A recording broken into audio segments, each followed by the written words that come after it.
सम्माननीय सभापति महोदय, पूज्य गुरुजी गुरुमा वृंद, आदरर भाई और भौणी माने एवं मोर सहपाठीगण, आज पवित्र स्वाधीनता दिवस विषय रे मते किछि कहबार सुजोग मिलिथिबारु मो निजकु धन्य माने करूछि।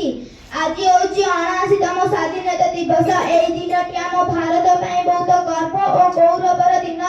मु एई भारत रे जन्म, जहार ओठरे गंगा, हाथरे तिरंगा। मु एई भारत रे जन्म जे केबे सत्यम शिवम सुंदरम, ताऊ केबे वंदे मातरम, ताऊ केबे पंजाब सिंधु गुजरात मराठा द्राविड़ उत्कल बंगा।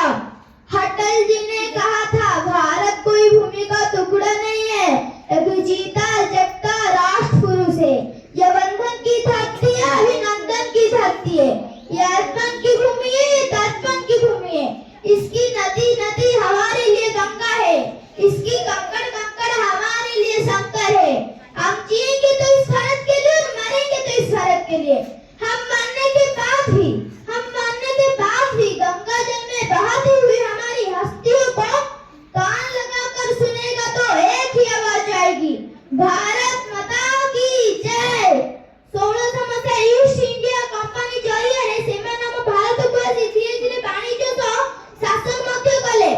हम देशर लोक मानकु नाना अत्याचार करुथिले, गुली मारुथिले, बेटी खटाउथिले, एपरि सब अत्याचार करुथिले। सेमाने गोरा होइथिबारु हम देशर कला लोक मानकु घृणा करुथिले ओ तांको होटेल रे लेखुथिले Indians and dogs are not allowed, अर्थात भारतीय माने कुकुर सहित समान।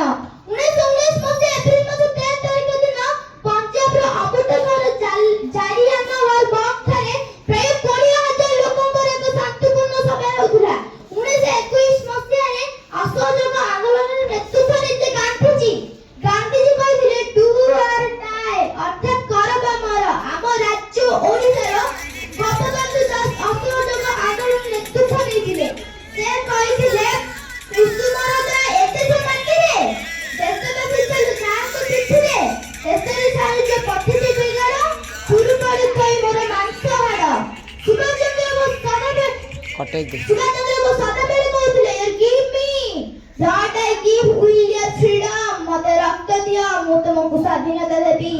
फांसी गुंडे झुलिबा बेलकु लक्ष्मण नायक कहिथिले आकाश से सूर्य चंद्र सत्य देव मा निश्चय स्वाधीन हेबो।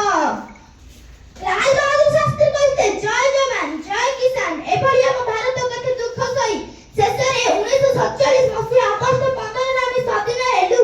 तेणु मधुसूदन दास कहिसथि जाति नदी को चलिबो कि भाई साथको साहित्य कले टाणी धीरे गाड़ी दानार तो बड़ मुई बंदा थिले।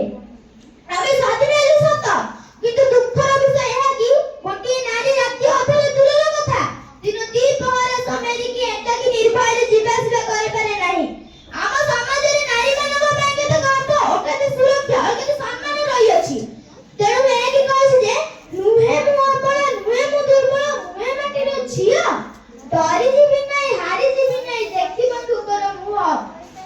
आमे जदि अन्याय को सहिबा आमे ई समाज रे चली परिबा नाही। तेणु कुआ दे केते दिन गांधी साथी आखिरे माथिबा पटी केते दिन नेता